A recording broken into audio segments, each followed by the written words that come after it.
이 역대상 말씀 가운데 이제 20장에 이르게 되면 다윗이 통일 왕국을 이루고 그 지역 가운데 이스라엘을 든든히 세워가는, 그래서 거의 모든 전쟁에서 이기는 마무리를 해가게 됩니다. 그래서 오늘 말씀을 통해서는 하나님의 전쟁과 또한 하나님의 승리와 하나님의 사람의 태도에 대해서 함께 나누도록 하겠습니다. 오늘 말씀의 시작은 이렇습니다. 20장 1절 말씀을 보면 해가 바뀌어 왕들이 출전할 때가 되매 요압이 그 군대를 거느리고 나가서 암몬 자손의 땅을 격파하고 들어가 랍바를 에워싸고 다윗은 예루살렘에 그대로 있더니 요압이 랍바를 쳐서 함락시키매. 이제 오늘 말씀 가운데 시작을 보면은 해가 바뀌었다라고 되어 있습니다. 근데 이제 다른 성경에서는 이것이 봄이 왔다라고 되어 있습니다. 봄이 왔다는 것은 무슨 소리냐면 겨울이 지났다는 것이죠. 겨울 동안에는 군대가 전쟁을 준비합니다. 겨울에는 전쟁을 벌이는 시기가 아니라 전쟁을 준비하는 시기예요. 왜냐하면 서로 춥습니다. 그렇기 때문에 그때 전쟁을 일으키는 것은 다 어리석은 일입니다. 그래서 그때는 준비하다가 딱 봄이 되고 건조한 시기가 되면 그때 이제 서로 준비했던 군사력을 가지고 전쟁을 시작하는 거예요. 이제 모든 전쟁이 마무리되는 지점에서 겨울이 왔고 이제 봄이 왔으니까 이제 다윗이 이 나라에 어떻게 보면은 완전한 통일과 정복을 이룰 수 있는 시기가 왔습니다. 그리고 어느 정도 이스라엘이 강한 군사력을 소유하게 됩니다. 그래서 이 전쟁의 승리에 대한 확신이 있게 되는 것이죠. 그래서 이제 말씀에 보면 해가 바뀌었고 왕들이 출전한 때가 됐다라고 나와 있습니다. 그러니까 언제 군인들이 제일 사기가 충천해지겠습니까? 그것은 왕이 그것을 관심을 갖고 함께 전쟁한다. 그러니까 리더가 함께 할 때 이 군사들이나 신하들이 가장 힘을 내게 됩니다. 그래서 왕들이 출전할 때가 됐다라는 것은 그 전쟁의 시작을 왕들이 선포하고 함께 나가는 것이죠. 그런데 암몬 자손과의 전쟁을 치르는데 그때 이제 다윗 안에 아마 이 전쟁은 당연히 승리할 거라는 확신이 있었던 것 같아요. 이제는 어느 정도 우리 군사력이 있기 때문에 군사령관인 요압이 나가서 이 정도는 처리할 수 있다라고 판단을 한 것 같습니다. 그래서 다윗이 어떻게 했는가? 다윗은 예루살렘에 그대로 있더니 전쟁에 안 나갑니다. 다윗은 예루살렘에 머물러 있어요.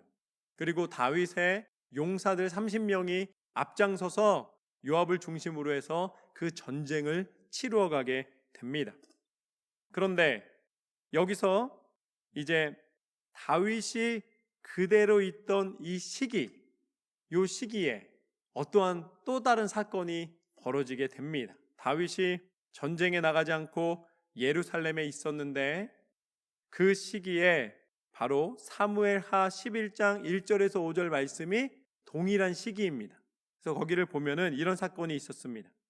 사무엘하 11장 1절에서 5절을 보면 그 해가 돌아와 왕들이 출전할 때가 되매 다윗이 요압과 그에게 있는 그의 부하들과 온 이스라엘 군대를 보내니 그들이 암몬 자손을 멸하고 랍바를 에워쌌고 다윗은 예루살렘에 그대로 있더라. 동일한 사건인 걸 알 수 있겠죠. 근데 2절부터 보면 저녁 때에 다윗이 그의 침상에서 일어나 왕궁 옥상에 거닐다가 그곳에서 보니 한 여인이 목욕을 하는데 심히 아름다워 보이는지라. 다윗이 사람을 보내 그 여인을 알아보게 하였더니 그가 아뢰되 그는 엘리암의 딸이요 햇사람 우리아의 아내 밧세바가 아니니까 하니 다윗이 전령을 보내어 그 여자를 자기에게로 데려오게 하고 그 여자가 그 부정함을 깨끗하게 하였으므로 더불어 동침함에 그 여자가 자기 집으로 돌아가니라. 그 여인이 임신함에 사람을 보내 다윗에게 말하여 이르되 내가 임신하였나이다 하니라. 다윗이 출전하지 않았어요. 그리고 예루살렘에 머물러 있었습니다. 그랬더니 어떤 일이 벌어지는가? 다윗이 이제 옥상에서 거닐다가 한 여인을 보고 그 여인이 아름다워 보여서 이제 죄를 저지르고 맙니다. 그것도 우리아의 아내라는 거예요. 우리아가 누구냐면 다윗의 가장 충성스러운 용사 30명 중에 한 명입니다. 목숨을 걸고 다윗을 위해 싸우는 사람들이었어요. 그래서 그 용사들은 절대 어떤 물질과도 바꿀 수 없는 다윗에게는 소중한 사람들이었습니다. 그런데 그 용사 30명, 300명 중에 한 명, 3000명 중에 한 명도 아니고 30명 중에 가장 정제된 군사, 자기의 동료였던 우리아의 아내를 범하게 되는 것이죠. 그래서 다윗은 그 여인이 임신했다는 소식을 듣고 이 죄를 감추기 위해서 끝내 자신의 충성스러웠던 용사 우리아를 죽이고 맙니다. 아주 잔인한 방법으로 우리아를 죽입니다. 그런데 여기서 끝나는 게 아니에요. 2절 말씀을 보면 이렇게 나옵니다. 다윗이 그 왕의 머리에서 보석 있는 왕관을 빼앗아 중량을 달아보니 금 1달란트라. 그들이 왕관을 자기 머리에 쓰니라. 다윗이 또 그 성에서 노력한 물건을 무수히 내오고. 이제 전쟁에 승리한 소식들을 듣게 되는 것이죠.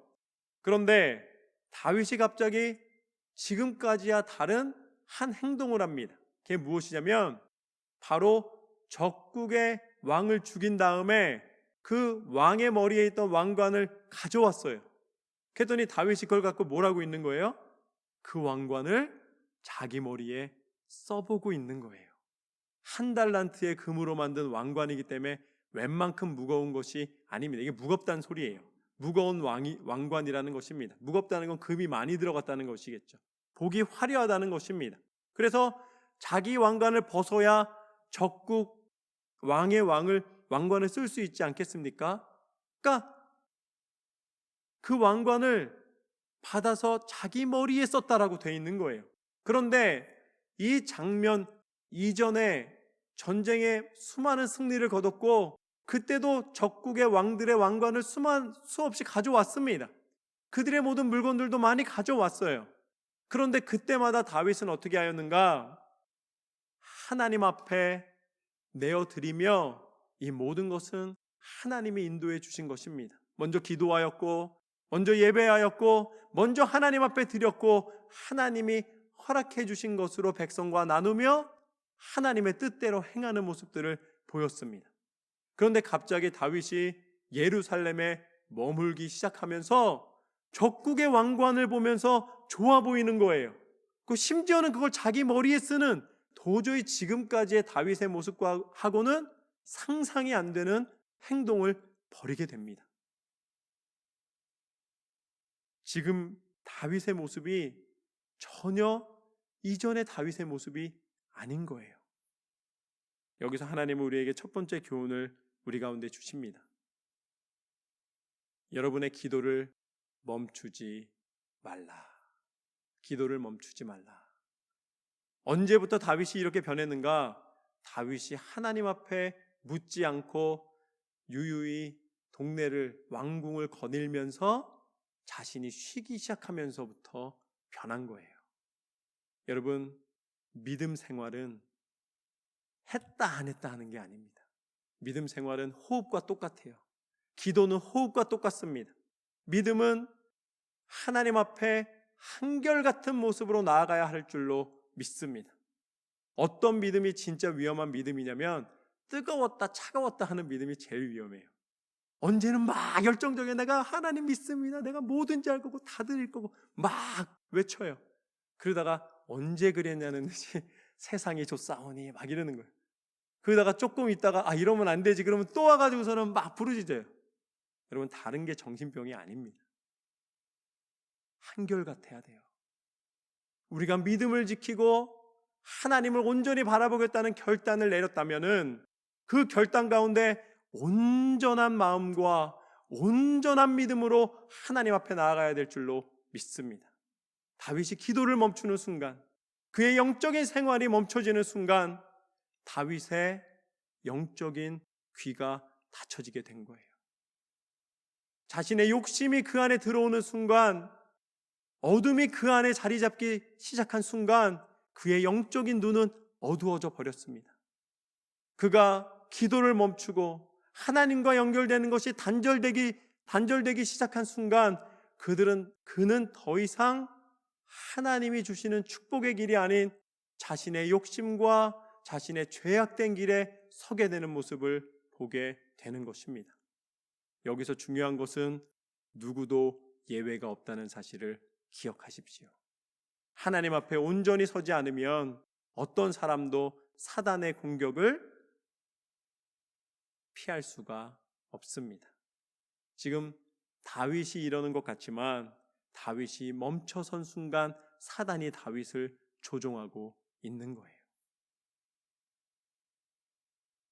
여러분의 믿음의 길은 멈추는 길이 아니라 하나님 앞에 한결같은 모습으로 끊임없이 하나님을 바라보며 나가야 할 줄로 믿습니다.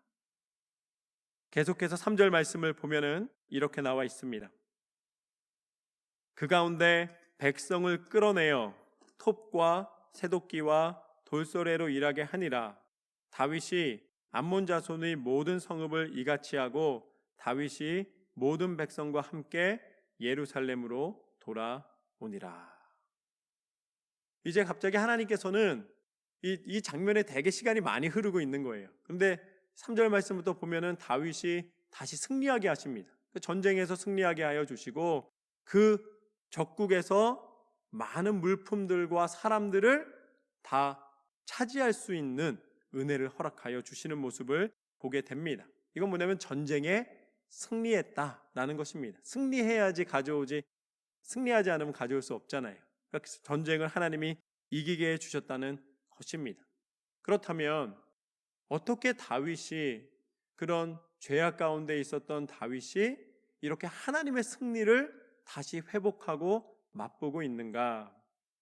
동일한 부분인데요, 사무엘하 12장 18절에서 23절 말씀을 보면 볼 수가 있습니다. 18절 말씀부터 보면 이레 만에 그 아이가 죽으니라. 먼저는 다윗이 그렇게 죄로 말미암아 우리아의 아내를 취하고 아들을 낳게 됩니다. 그런데 그 아이가 어떻게 되냐면 오늘 말씀처럼 이레 만에 죽게 되는 거예요. 이 내용을 보면은 그 사이에 어떤 일이 있었는지를 볼 수 있습니다. 그러나 다윗의 신하들이 아이가 죽은 것을 왕에게 아뢰기를 두려워하니 이는 그들이 말하기를 아이가 살았을 때에 우리가 그에게 말하여도 왕이 그 말을 듣지 아니하셨나니 어떻게 그 아이가 죽은 것을 그에게 아뢰일 수 있으랴. 왕이 상심하시리로다 함이라. 다윗이 그의 신하들이 서로 수군거리는 것을 보고 그 아이가 죽은 줄을 다윗이 깨닫고 그의 신하들에게 묻되 아이가 죽었느냐 하니 대답하되 죽었나이다 하는지라. 다윗이 땅에서 일어나 몸을 씻고 기름을 바르고 의복을 갈아입고 여호와의 전에 들어가서 경배하고 왕궁으로 돌아와 명령하여 음식을 그 앞에 차리게 하고 먹은지라. 그의 신하들이 그에게 이르되 아이가 살았을 때에는 그를 위하여 금식하고 우시더니 죽은 후에는 일어나서 잡수시니 이 일이 어찌 됨이니이까 하니 이르되 아이가 살았을 때에 내가 금식하고 운 것은 혹시 여호와께서 나를 불쌍히 여기사 아이를 살려주실는지 누가 알까 생각함이거니와 지금은 죽었으니 내가 어찌 금식하랴. 내가 다시 돌아오게 할 수 있느냐. 나는 그에게로 가려니와 그는 내게로 돌아오지 아니하리라 하니라. 그 죄악으로 말미암아 그 여인이 임신했고 아이가 태어났습니다. 그런데 이 아이가 병이 들었어요. 죽게 생겼습니다. 다윗은 알고 있는 것이죠. 이것이 이 죄로 말미암아 하나님이 허락하지 않으셨고 이 아이를 데려가려 하시는구나. 그때부터 금식하며 하나님 앞에 기도하기 시작합니다. 눈물로 기도하기 시작합니다. 하나님, 이 아이를 살려주십시오. 이 아이를 살려주십시오. 나의 죄로 말미암아 태어난 것이지 이 아이에게 무슨 죄가 있겠습니까? 아마 다윗은 애통하며 하나님 앞에 부르짖었을 것입니다. 그러나 하나님은 그 아이를 살려주지 않으셨습니다. 그러면 다윗이 그 다음에 아니 어떻게 이 아이를 이렇게 하실 수 있습니까? 이 아이에게 무슨 죄가 있습니까? 내 죄일 뿐이죠 하고 하나님 앞에 아마 불평하며 불만을 이야기할 수 있었을 거예요. 그러나 다윗은 어떻게 하고 있습니까? 오히려 그 자리에서 회개하기 시작합니다. 그리고 그 이후로 기도하기 시작합니다. 그리고 하나님을 인정해 드리는 다윗의 모습을 보게 됩니다. 그 아이를 하나님이 데려가셨는데 내가 그걸 어찌 막을 수 있으랴. 나는 그에게 갈 수 있지만 하나님이 그 아이를 불러가셨다고 확신하는 거예요. 그러나 그는 나에게 돌아오지 못하리라. 이 말이 무슨 말이냐면 하나님의 결정을 우리는 바꿀 수 없다라는 믿음의 고백입니다. 여러분, 여기서 두 번째 하나님이 우리에게 주신 말씀은 하나님의 약속은 변함이 없는 줄로 믿습니다. 하나님의 결정을 넘어설 수 있는 인간적인 방법이나 기술이나 지식은 없습니다. 세상의 모든 것을 다스리시고 주관하시는 분은 하나님이십니다. 우리가 아무리 기술이 발달하고 우리의 지혜가 는다 할지라도 그것은 발견이에요. 창조가 아닙니다. 하나님이 만드신 것을 깨닫는 것일 뿐입니다. 하나님이 운행하시는 것을 인정해드리지 않으면은 우리는 그 발견조차 할 수가 없는 것입니다. 창조하신 하나님의 섭리 가운데 우리가 살아가는 줄로 믿습니다. 하나님은 우리 가운데 우리를 축복해 주기를 원하시고 끊임없이 사랑하시고 우리를 품에 안아주시기를 원하십니다. 그러나 하나님의 약속은 변함없으셔서 이제 오늘 그 아이가 하나님의 부르심 받은 것을 인정해 드릴 때에 하나님은 다시 다윗을 회복시켜 주십니다. 그리고 다윗이 다시 승리를 하게 하십니다. 그리고 다윗이 다시 그 적국을 이기게 하시고 거기에서 그 이스라엘을 강성케 하는 하나님의 은혜를 베풀어 주시는 모습을 보게 됩니다. 하나님은 은혜 베푸시기를 원하시는 하나님이시노라. 그래서 요한복음 3장 15절부터 21절까지 말씀을 보면 이렇게 나와 있습니다. 이는 그를 믿는 자마다 영생을 얻게 하려 하심이니라. 하나님이 세상을 이처럼 사랑하사 독생자를 주셨으니 이는 그를 믿는 자마다 멸망하지 않고 영생을 얻게 하려 하심이라. 여기까지는 많이 아시죠? 그렇죠? 하나님이 세상을 이렇게 하시면서 주일학교 때부터 요한복음 3장 16절은 많이 아세요. 근데 그 이후에 또 하나님 뭐라고 말씀하셨는가 더 보면 하나님이 그 아들을 세상에 보내신 것은 세상을 심판하려 하심이 아니요 그로 말미암아 세상이 구원을 받게 하려 하심이라. 그를 믿는 자는 심판을 받지 아니하는 것이요 믿지 아니하는 자는 하나님의 독생자의 이름을 믿지 아니하므로 벌써 심판을 받은 것이니라. 그 정죄는 이것이니 곧 빛이 세상에 왔으되 사람들이 자기 행위가 악함으로 빛보다 어두움을 더 사랑한 것이니라.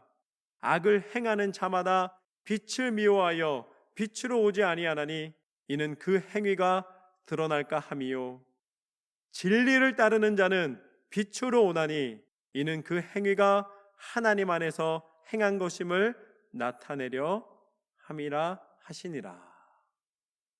하나님은 빛이신 줄로 믿습니다. 우리가 빛의 자녀 됐다는 것은 무엇을 의미하는가? 하나님이 변함없이 우리 가운데 베풀어 주신 그 길을 치우침 없이 달려가는 것입니다. 믿음의 길을 걸어가는 거예요. 그러나 하나님을 떠난 삶은 어둠에 거한 삶입니다. 그래서 하나님을 멀리서 내 만족과 내 욕심과 죄악으로 말미암아 결국은 사망의 길을 걸어가는 거예요. 우리가 사망의 길이 무엇입니까? 지옥 간다는 거예요. 지옥에 가는 길을 걸어간다는 것입니다. 그러나 하나님의 빛에 거하는 사람은 빛을 따라 하나님의 나라 천국에 가게 되는 줄로 믿습니다. 그것이 하나님의 분명하신 약속입니다. 그래서 하나님은 축복의 하나님이시고 약속의 하나님이시고 공급의 하나님이신 줄로 믿습니다. 마지막으로 4절 말씀부터 보면 이렇게 나와 있습니다. 이후에 블레셋 사람들과 게셀에서 전쟁할 때에 후사 사람 10부개가 키가 큰 자의 아들 중에 10배를 쳐 죽임에 그들이 항복하였더라. 이제 이스라엘이 블레셋 사람들하고 싸우는 거예요. 근데 블레셋 사람 중에는 거인들이 많았습니다. 여기선 키가 큰 자라고 표현되어 있는데 뭐 그냥 키가 큰 게 아니라 자이언트들이에요. 그러니까 우리가 상상하는 것보다 훨씬 큰 사람들이 이때 전쟁에 참여했다는 것이죠. 그런데 이스라엘 사람 10부개가 그 거인 중에 한 명인 10배를 이기니까 블레셋 사람들이 우리 대장이 죽었다 그러고 다 물러났다는 것입니다. 그래서 이스라엘이 이 전쟁에 이겼다는 것이죠. 여전히 하나님이 승리를 주십니다. 5절 말씀에서 보면 또 그렇습니다. 다시 블레셋 사람들과 전쟁할 때에 야일의 아들 엘하난이 가드 사람 골리앗의 아우 라흐미를 죽였는데 이 사람의 창자루는 배틀채 같았더라. 그러니까 이제 엘하난이 골리앗의 동생하고 싸웠다는 거예요. 골리앗이 누굽니까? 다윗이 싸웠던 사람이잖아요. 거인이었습니다. 그러니까 동생도 또 거인이에요. 블레셋 사람들이 다시 침범해 왔는데 이제 다윗의 군사 용사 중에 하나인 엘하난이 골리앗의 동생을 또 쳐서 이긴 거예요. 그러니까 블레셋을 연속해서 이긴 것입니다. 그리고 나서 6절에서 7절 말씀을 보면은 또 나옵니다. 또 가드에서 전쟁할 때의 블레셋 땅이죠. 그곳에 키 큰 자 하나는 손과 발에 가락이 6씩 모두 24이 있는데 그도 키가 큰 자의 소생이라. 그가 이스라엘을 보복함으로 다윗의 형 시므아의 아들 요나단이 그를 죽이니라. 이제 이스라엘의 용사였던 요나단이 나갔어요. 그래서 누구랑 싸우냐면 이 블레셋의 또 거인 중에 한 사람이 또 나온 거예요. 근데 그 사람은 특징이 뭐냐면 손가락하고 발가락이 한 손에 6개씩 있어서 총 24개가 있는 거예요. 그 사람이니까 굉장히 상징적인 사람이었겠죠. 딱 얼마나 세게 잡았겠습니까? 5개로 잡아도 센데 거인이 6개 손가락으로 잡았으니까 딱 잡고서는 휘둘렀는데 요나단이 그를 이겼다는 것입니다. 결국 다윗의 군사가 계속해서 조건적으로는 더 약한 거예요. 이스라엘 사람들이 더 작지만 거인이었던 블레셋 군사들을, 그 용사들을 이겼다. 8절 말씀에 보면 가드의 키 큰 자의 소생이라도 다윗의 손과 그 신하의 손에 다 죽었더라. 하나님이 끊임없이 다윗에게 승리를 허락하여 주셨습니다. 블레셋의 거인이 전쟁을 벌여도 이기는 것이죠. 이때 하나님께서는 하나님의 때에 하나님의 방법으로 하나님의 승리를 허락해 주시는 것을 보게 됩니다. 역대하 20장 17절 말씀을 보면 이렇게 나와 있습니다. 이 전쟁에는 너희가 싸울 것이 없나니 대열을 이루고 서서 너희와 함께한 여호와가 구원하는 것을 보라. 유다와 예루살렘이 너희는 두려워하지 말며 놀라지 말고 내일 그들을 맞서 나가라. 여호와가 너희와 함께하리라 하셨느니라 하매. 하나님이 지금 전쟁에 나가려는 이스라엘 군사에게 뭐라고 말하냐면 너희는 싸울 것이 없다. 두려워하지 말라. 내가 너희보다 앞서 이 전쟁을 이길 것이다. 여러분, 내가 힘쓰고 내가 무기를 만들고 내가 훈련을 받고 나아가는 것 같지만 우리의 앞서 행하시는 하나님의 능력이 우리를 형통케 하시고 우리 가운데 하나님의 길을 허락하여 주시는 줄로 믿습니다. 내가 전쟁하며 가는 것이 아니에요. 하나님이 이기게 하신 것을 따라가는 것입니다. 우리는 우리의 능력으로 승리하는 것 같지만 하나님이 우리 가운데 함께 하실 때에 그 승리는 우리 가운데 허락되는 줄로 믿습니다. 그래서 이것이 바로 마지막, 하나님은 승리의 하나님이시노라. 하나님은 승리의 하나님이십니다. 다윗이 비록 죄악 가운데 있었지만 그 죄에서 회개하고 돌아와 하나님을 의지하고 하나님 안에서 다시 그 전쟁을 치를 때에 조건과 모든 역경을 다 하나님이 물리치시고 다윗이 승리하게 하시는 것을 보게 됩니다. 그래서 시편 18편 1절에서 3절 말씀을 보면 다윗은 이렇게 고백을 합니다. 나의 힘이신 여호와여, 내가 주를 사랑하나이다. 여호와는 나의 반석이시요 나의 요새시요 나를 건지시는 이시요 나의 하나님이시요 내가 그 안에 피할 나의 바위시요 나의 방패시요 나의 구원의 뿌리시요 나의 산성이시로다. 내가 찬송을 받으실 여호와께 아뢰리니 내 원수들에게서 구원을 얻으리로다. 여러분의 인생 가운데 문제가 있습니까? 도저히 해결되지 않을 것처럼 보이는 큰 산과 같은 상황 속에 놓여 있습니까? 하나님 앞에 기도하십시오. 하나님을 의지하십시오. 하나님께서 여러분 가운데 지혜를 주시고 능히 이길 만한 힘을 공급하여 주실 줄로 믿습니다. 이것은 막연한 희망이 아니에요. 막연하게 이길 것이다라는 기대가 아닙니다. 기도는 능력입니다. 하나님께서 행하게 하실 때에 하나님이 그 일을 이루어 주시는 줄로 믿습니다. 하나님은 승리의 하나님이시기 때문입니다. 다윗의 고백과 같이 우리 입술을 통해 찬송을 받으시고 그 승리를 선포케 하실 줄로 믿습니다. 이 승리를 하나님께서는 우리에게 영원한 생명으로 공급해 주셨습니다. 다윗의 그 승리가, 이 전쟁의 승리가 단순히 이 땅에 사람과 사람이 칼을 부딪히고 맞붙여 싸우는 승리로 끝나게 하지 않으시고 하나님은 우리로 영원한 생명의 땅을 정복하게 하여 주셨습니다. 하나님의 천국을 침노하게 하여 주셨습니다. 우리의 힘으로는 불가능한 그 일을 하나님은 이루셨습니다. 그분이 누구신가? 그분이 바로 예수 그리스도이십니다. 다윗이 회복됐을 때에 하나님의 땅을 정복하게 하신 것처럼 예수 그리스도의 이름의 권세를 통해 우리 가운데 영적인 승리를 허락하여 주시고 우리를 구원하여 주시고 우리를 천국 백성 삼아 주신 줄로 믿습니다.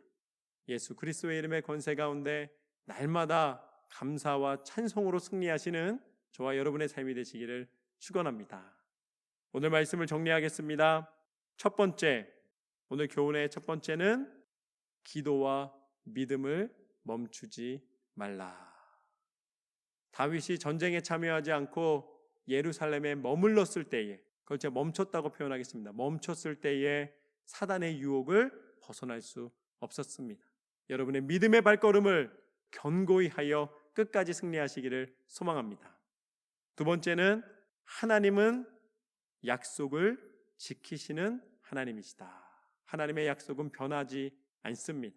우리를 구원하신다는 그 약속대로 예수 그리스도를 보내주시고 우리 가운데 참 구원의 은혜를 베풀어 주신 줄로 믿습니다. 마지막으로 하나님은 승리의 하나님이시노라. 하나님 앞에 기도하고 열심으로 나아갈 때에, 믿음으로 나아갈 때에 반드시 승리케 하시는 하나님이신 줄로 믿습니다. 그렇게 끝까지 승리하시기를 주님의 이름으로 축원합니다.